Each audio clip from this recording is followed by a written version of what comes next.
12 black R&B singers who died due to cosmetic surgery, complications, then and now, 2026. Beauty pressure does not always arrive with a warning. Sometimes it begins with one cruel comment, one camera angle, or one promise that a procedure will protect a fading career. Then insecurity becomes secrecy, secrecy becomes risk, and the pursuit of perfection can leave consequences no spotlight can hide. Under stage lights, these black R&B icons appeared radiant, powerful, and untouchable. Their voices filled arenas and changed music history. But behind the photographs were illness, surgical rumors, private health battles, and an industry that often judged women's bodies more harshly than their talent. Today on Black Hollywood Uncut, we are pulling back the curtain on 12 R&B legends whose deaths became surrounded by claims of cosmetic pressure and hidden complications. Stay until the very last second, subscribe, and hit the notification bell, because the final stories separate shocking rumor from documented truth. Whitney Houston died age 48 in 2012. Whitney Houston appeared to possess everything the entertainment industry demanded: beauty, elegance, crossover appeal, and a voice powerful enough to stop an audience in its tracks.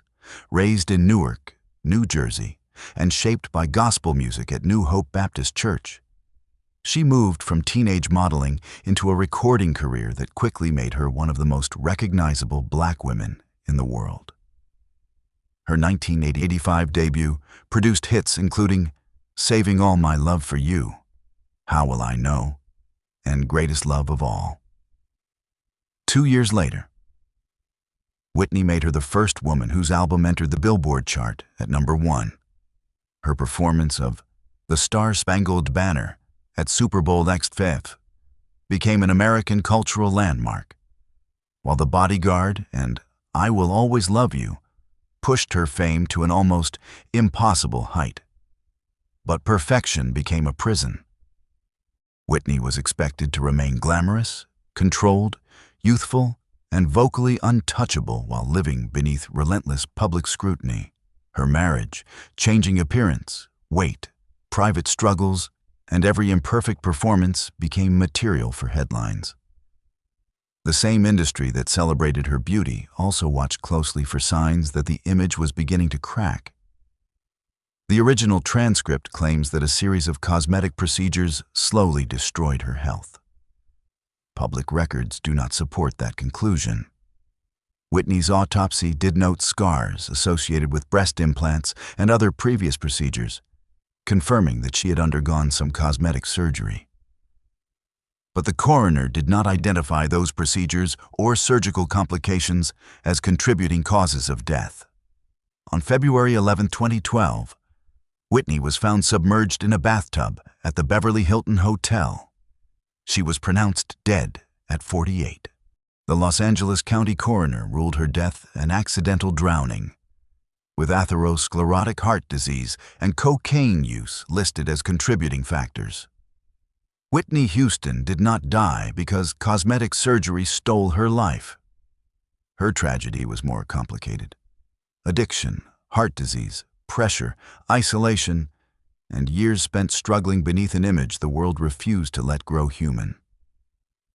Yet the final chapter cannot silence the voice. Whitney broke racial barriers, redefined pop vocals, and inspired generations of singers. The industry demanded perfection from her body. History remembers the gift that no headline, scar, or final night could ever erase. Aretha Franklin died age 76 in 2018. Aretha Franklin did not merely sing soul music. She gave it authority. Born in Memphis and raised in Detroit, she learned to perform inside New Bethel Baptist Church, where her father, Reverend C.L. Franklin, preached to congregations that included major figures from the civil rights movement. Gospel shaped her phrasing, her emotional force, and the commanding presence that later earned her the title Queen of Soul. After an early period with Columbia Records, Franklin found her defining sound at Atlantic Records. Respect, Chain of Fools, Think, I Say a Little Prayer, and You Make Me Feel Like a Natural Woman transformed her into an international star. Her voice carried desire, anger, faith, independence, and black pride with a force few performers could equal. In 1987, she became the first woman inducted into the Rock and Roll Hall of Fame. But even a voice that powerful existed inside an industry obsessed with appearance. Franklin endured cruel commentary about her weight, clothing, age, and changing body throughout her career. Cameras judged her before she opened her mouth. Tabloids treated normal physical changes as public property. Those pressures form a legitimate part of her story, especially for a black woman expected to embody glamour while producing flawless performances for decades. The original transcript, however, goes much further than the evidence allows. It claims an NBC director humiliated Franklin, leading her to undergo a facelift and rhinoplasty in 1975. It then connects those supposed procedures to chronic inflammation, a weakened immune system, and her later cancer. No credible public record establishes that chain of events. Cosmetic surgery has not been identified as a cause of her illness or death. Franklin died at her Detroit home on August 16, 2018. She was 76. Her family reported that the cause was advanced pancreatic neuroendocrine cancer, a rare form of cancer affecting hormone-producing cells in the pancreas. Her final years were marked by private illness, but her legacy remains larger than the secrecy surrounding her health. Aretha Franklin shattered racial and gender barriers, turned songs into declarations of freedom, and gave generations of black women a voice that sounded unapologetically powerful. The industry may have examined her body. History remembers the sound that made the world listen. Aaliyah Donna Houghton died age 22 in 2001. 1. Aaliyah seemed to arrive from the future. Her voice was soft but controlled, her movement effortless, and her image carried a quiet confidence that separated her from the louder pop landscape of the 1990s. Born in Brooklyn and raised in Detroit, she began performing as a child before releasing her debut album at only 15. By the end of the decade, Aaliyah had helped reshape modern R&B. 1 in a Million, Are You That Somebody? Try Again, and More Than a Woman blended futuristic production with understated vocals and precise choreography. Her collaborations with Timbaland and Missy Elliott influenced an entire generation, while roles in Romeo Must Die and Queen of the Damned suggested that her career was moving rapidly beyond music. That rise came with relentless attention to her appearance. Aaliyah's sunglasses, side-swept hair, loose clothing, and later high-fashion image became cultural signatures. Like many young black women in entertainment, she worked in an industry where beauty was constantly evaluated and repackaged. But there is no credible evidence supporting the transcript's claim that a film studio pressured her into rhinoplasty and facial tightening, or that she suffered hidden surgical complications while filming Rock the Boat. Those invented details also create a false connection to her death. Aaliyah did not die because cosmetic surgery weakened her or prevented her from objecting to an unsafe flight. On August 25, 2001, she and members of her team boarded a Cessna 402B in the Bahamas after completing the Rock the Boat video. The aircraft crashed shortly after takeoff, killing all 9 people aboard. Aaliyah was 22. Investigators found that the aircraft was substantially overloaded and improperly balanced. Reporting also established that the pilot was not authorized to operate that aircraft and had cocaine and alcohol in his system. These aviation failures, not an undocumented beauty procedure, formed the factual circumstances surrounding the crash. The tragedy was not that Aaliyah changed herself to become acceptable. It was that a young artist with extraordinary momentum stepped onto a flight that should never have left the ground. Her career lasted only a few years, yet its influence never faded. Aaliyah changed the sound, movement, and visual language of R&B before she had reached 23. The plane ended her life. It could not stop the future she had already set in motion. Etta James died age 73 in 2012. Etta James never sounded polished enough to hide the pain. Her voice arrived bruised, defiant, and completely alive. A mixture of gospel fire, blues desperation, and the emotional force of someone who had survived more than the audience could see. Born Jamesetta Hawkins in Los Angeles, she experienced an unstable childhood before emerging as a teenage rhythm and blues performer under bandleader Johnny Otis. Her first success came with The Wallflower, also known as Dance With Me, Henry.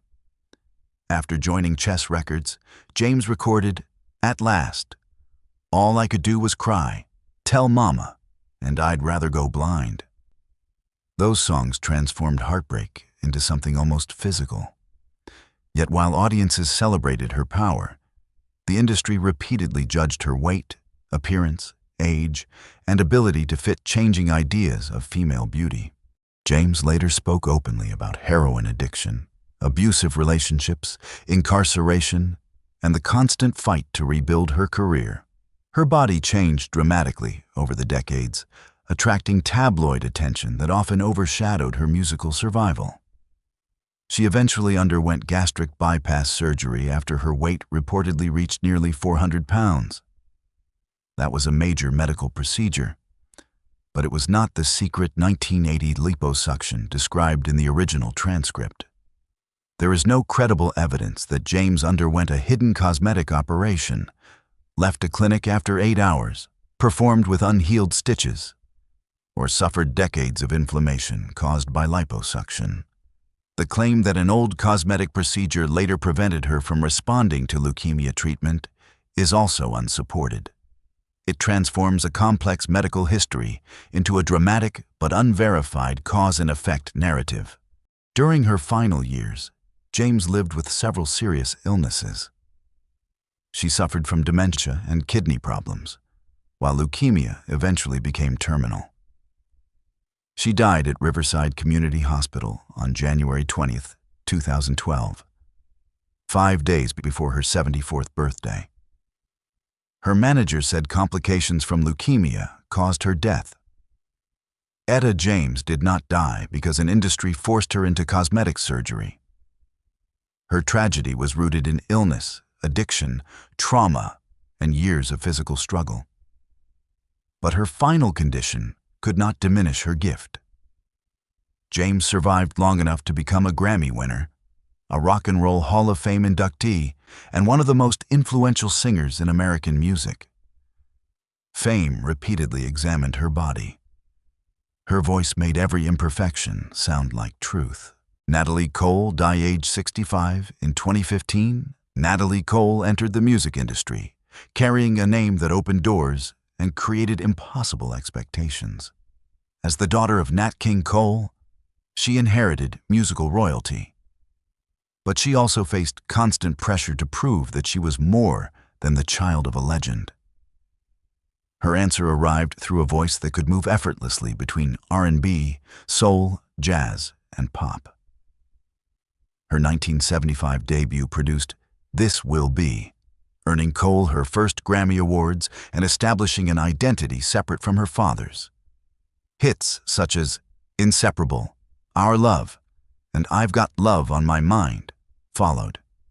Years later, after addiction and career instability threatened everything, she staged an extraordinary comeback with Unforgettable, with Love. Its electronically created duet with Nat King Cole became both a commercial triumph and an emotional reconciliation across generations. Yet Cole's glamorous image concealed serious health battles. During her younger years, she struggled with heroin and cocaine addiction. She later learned that she had hepatitis C, which she believed had resulted from past intravenous drug use. Treatment placed enormous pressure on her body and contributed to kidney failure, forcing her to undergo dialysis before receiving a kidney transplant in 2009. The original transcript claims Cole secretly underwent liposuction and breast augmentation in 2000 after record executives told her to look younger. It then alleges that post-operative sepsis weakened her kidneys and began the decline that killed her 15 years later. No reliable public evidence establishes that sequence. Her documented kidney crisis was associated with hepatitis C treatment and pre-existing health complications, not cosmetic surgery. After the transplant, Cole continued recording and performing. But another hidden illness was developing. She was diagnosed with idiopathic pulmonary arterial hypertension, a rare condition that causes dangerously high pressure in the arteries carrying blood from the heart to the lungs. The disease gradually weakened the right side of her heart. Natalie Cole died at Cedars-Sinai Medical Center on December 31, 2015. She was 65. Her family later announced that pulmonary arterial hypertension had led to heart failure. Cole's death should not be rewritten as punishment for pursuing physical perfection. Her real medical journey was already painful enough. Addiction, hepatitis C, kidney failure, transplantation, and progressive heart and lung disease. Natalie spent much of her life escaping comparisons. To her father, to her younger self, and to the flawless image expected of famous women. In the end, she earned something greater than inherited fame. She built a voice, a comeback, and a legacy unmistakably her own. Lisa Left Eye Lopes died age 30 in 2002. Lisa Left Eye Lopes never disappeared quietly into the background of TLC. She was the unpredictable spark, the rapper, songwriter, visual architect, an outspoken creative force who gave the group much of its rebellious identity. Born in Philadelphia, Lopez survived instability at home before moving to Atlanta, where she joined Tyon T-Boz Watkins and Rosonda Chili Thomas in one of the most successful girl groups of all time. With albums such as Crazy Sexy Cool and Fan Mail, TLC turned songs about desire, self-respect, unsafe relationships, and financial struggle into global pop culture.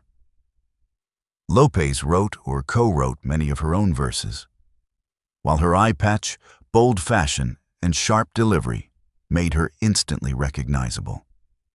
Yet the fame surrounding TLC often reduced three complicated women to images that could be packaged, criticized, and compared. Lopes lived under particularly intense scrutiny. Her darker complexion, slim frame, personal relationships, emotional volatility, and conflicts within the group became public entertainment. The infamous 1994 fire at the home of football player Andre Rison nearly swallowed her musical identity. Headlines often focused on chaos while overlooking her intelligence, spiritual curiosity, and ambitions beyond TLC. The original transcript claims that Lopez secretly underwent breast augmentation, developed a severe infection, depended on painkillers, and became too exhausted to control the vehicle involved in her death. No credible public record supports that account. There is no verified medical evidence connecting cosmetic surgery, infection, or medication to the crash. In 2002, Lopez traveled to Honduras during a period of personal reflection and spiritual exploration. On April 25th, she was driving a rented SUV near La Ceiba with several passengers when she swerved, lost control, and the vehicle rolled repeatedly. Lopez suffered a fatal traumatic brain injury and died at the scene. She was the only person killed. She was 30 years old.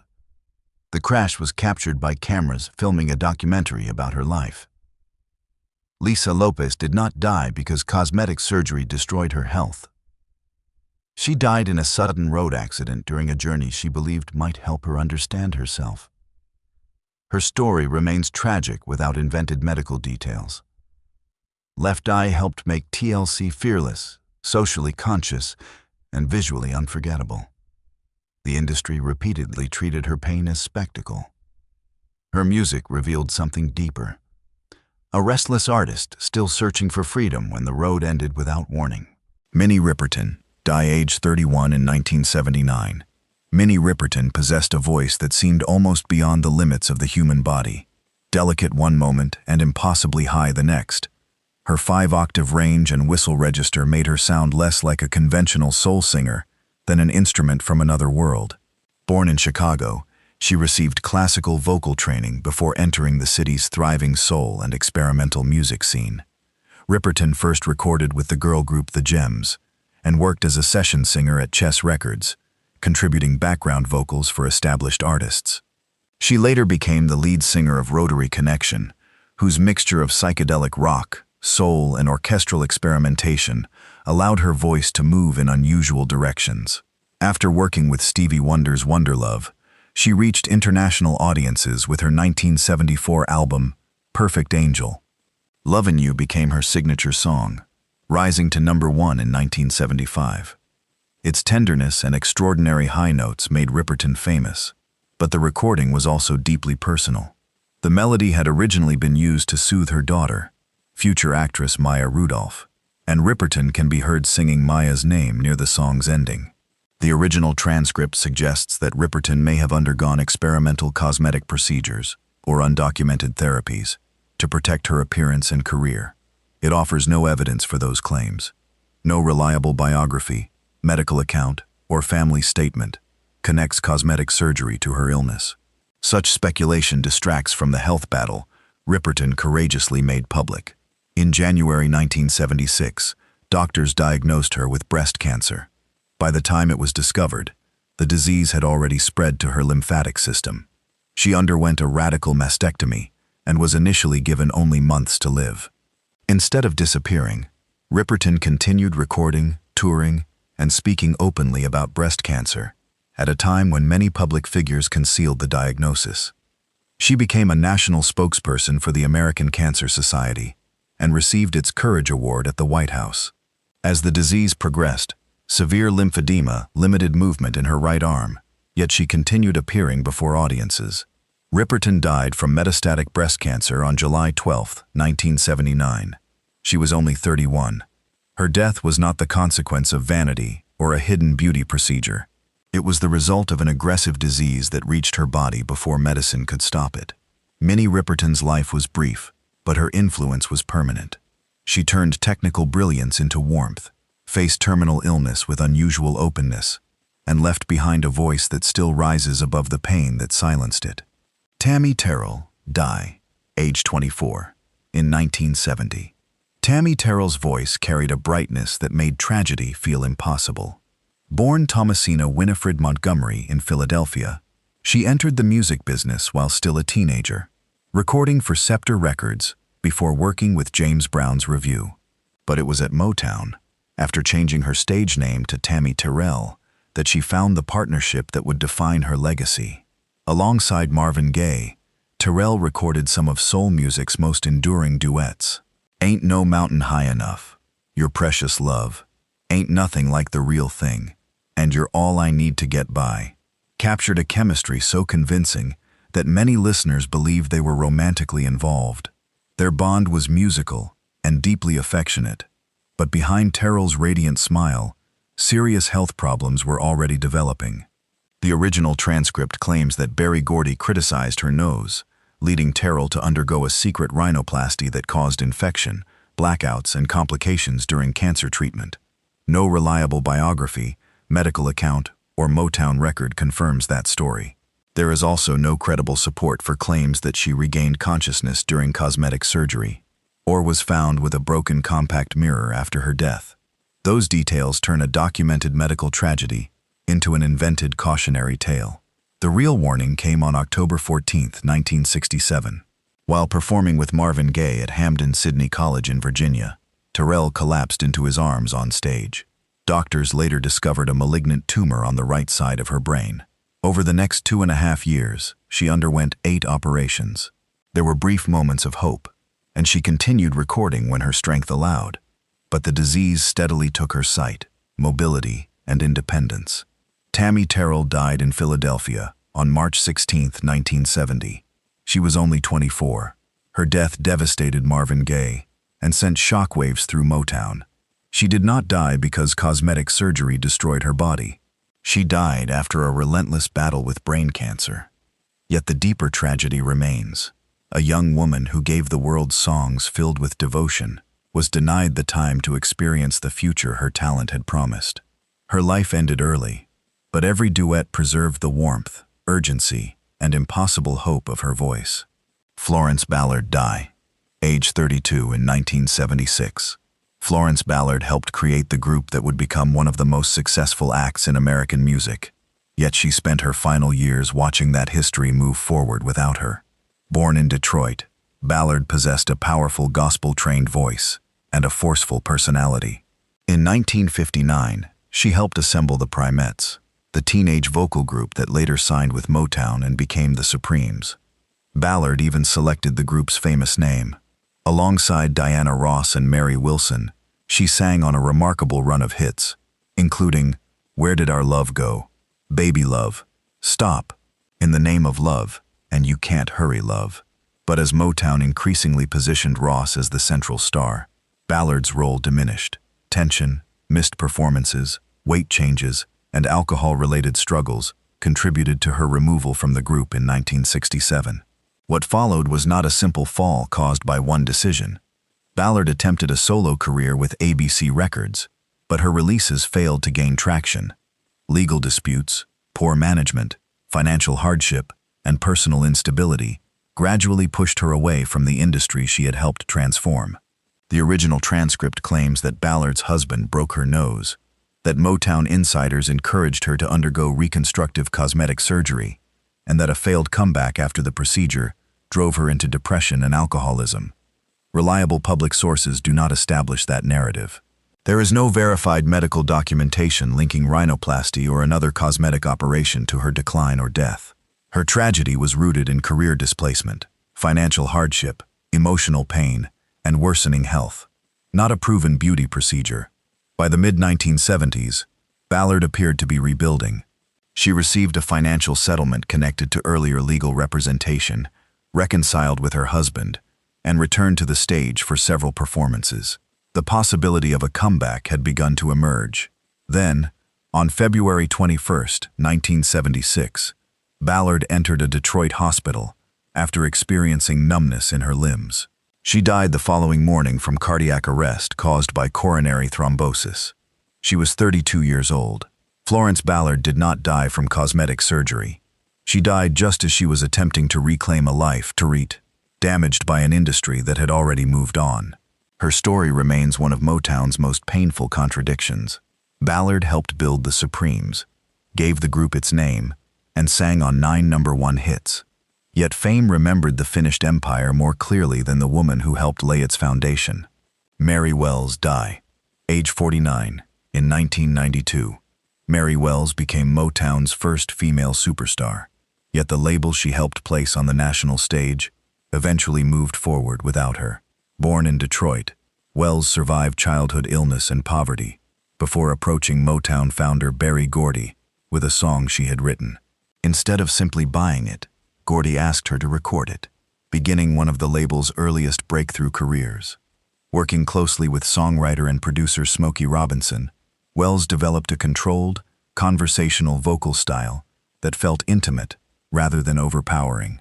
You Beat Me to the Punch, Two Lovers, The One Who Really Loves You, and My Guy made her one of the most recognizable black singers of the early 1960s. My Guy reached #1 in 1964, helping Motown cross racial barriers while establishing Wells as the company's reigning female star. But her relationship with the label deteriorated at the height of her fame. Believing she had signed an unfair contract while underage, Wells left Motown and pursued opportunities elsewhere. Although she continued recording, she never again achieved the same level of commercial success. Changing labels, shifting musical trends, and the rise of newer Motown acts gradually pushed her away from the center of popular culture. The original transcript invents a darker explanation. It claims Wells underwent rhinoplasty after executives demanded facial changes, then suffered an allergic reaction that permanently damaged her voice and eventually contributed to cancer. No reliable biography or medical record supports that story. Her later vocal difficulties came from a documented illness, not a verified cosmetic procedure. Around 1989, Wells began experiencing serious throat and breathing problems. Doctors diagnosed cancer of the larynx in 1990. The disease and its treatment devastated the voice that had built her career. Without adequate health insurance, she faced severe financial pressure and received assistance from fellow performers and supporters. She later testified before Congress in support of greater funding for cancer research. Mary Wells died in Los Angeles on July 26, 1992. She was 49. Laryngeal cancer, not cosmetic surgery, ended her life. Her final years exposed how quickly the industry could forget a pioneer. Yet every generation that discovers My Guy hears the woman who helped transform Motown from a local label into the sound of young America. Betty Wright died, age 66, in 2020. Betty Wright possessed the rare ability to make hard-earned wisdom sound irresistible. Born Bessie Regina Norris in Miami, she began singing gospel as a small child with her family group, the Echoes of Joy. By her teenage years, she had moved into R&B, carrying the emotional urgency of the church into songs about romance, betrayal, maturity, and survival. Her breakthrough arrived with Clean Up Woman in 1971. Wright was only 18 when the record became a major hit, but her voice already carried the authority of someone much older. She later recorded Tonight is the Night, Where is the Love, No Pain, No Gain, and other songs that transformed private relationship struggles into direct conversations with her audience. Wright's influence extended beyond her own recordings. She became a respected songwriter, vocal producer, arranger, and mentor whose advice helped younger performers develop stronger voices and more disciplined careers. Her work influenced generations of R&B and hip-hop artists, while samples of her recordings introduced her sound to listeners born long after her first success. The original transcript claims that a television director criticized Wright's nose, pressuring her into an unsafe rhinoplasty performed by an underqualified doctor. It then alleges that a resulting infection weakened her body for decades and contributed to uterine cancer. No credible public source supports those events or the proposed medical connection. A nasal procedure cannot responsibly be presented as the cause of a cancer diagnosis without direct medical evidence. What is publicly supported is far less sensational. Wright was diagnosed with cancer before her death and died at her Miami home on May 10, 2020, at the age of 66. Contemporary reporting identified cancer as the cause, with some accounts specifying endometrial cancer. Her death arrived during the early months of the COVID-19 pandemic, limiting the public rituals through which fans might otherwise have celebrated her life. But her legacy had already spread through decades of music. Betty Wright did not need an invented cosmetic tragedy to make her story powerful. She survived shifting trends, fought for songwriting credit and royalties, and taught younger artists how to protect both their voices and their business. The industry often measured women by youth and appearance. Wright answered with something more durable: honesty, musical intelligence, and songs that refused to hide what heartbreak really felt like. Sarah Dash, died, age 76, in 2021.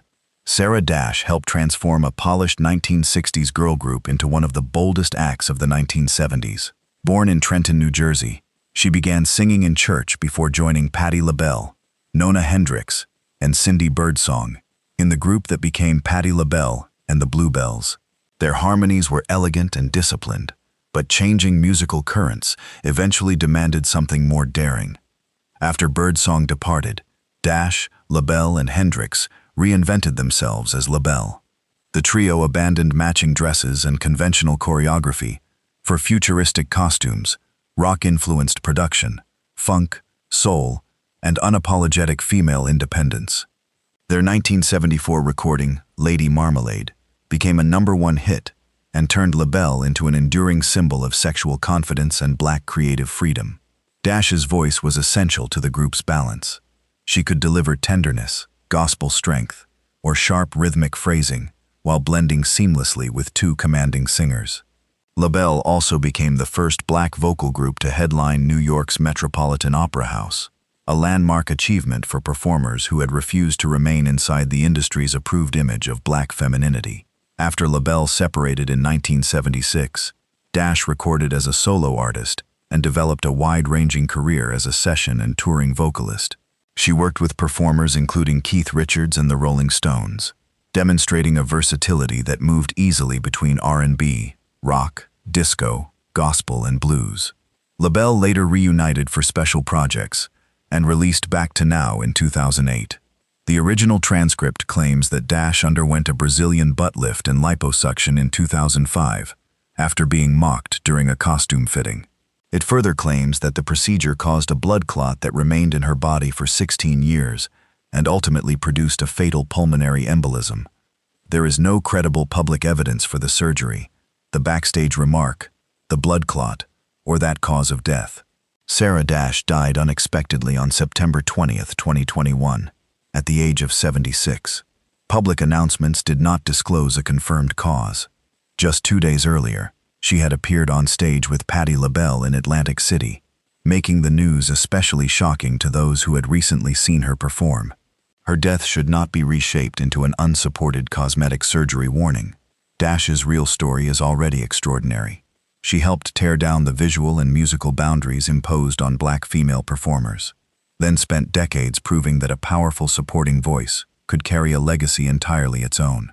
Behind these final chapters was an industry that often demanded perfection while offering little protection. Fear of aging, public judgment, illness, and relentless scrutiny forced many extraordinary women to endure their darkest battles away from the spotlight. In that silence, rumor sometimes replaced truth, and suffering became another product for public consumption. But no headline, medical struggle, or unanswered question can erase what these women gave to music. Their voices shaped R&B, soul, Motown, and black culture across generations. They turned heartbreak into anthems, vulnerability into strength, and brief lives into timeless legacies that remain far more powerful than the speculation surrounding their final years. Which story affected you most? And do you believe the music industry still places dangerous pressure on black women to remain young and flawless? Share your thoughts below, like this video, subscribe to Black Hollywood Uncut, and hit the notification bell for more unvarnished stories behind the legends.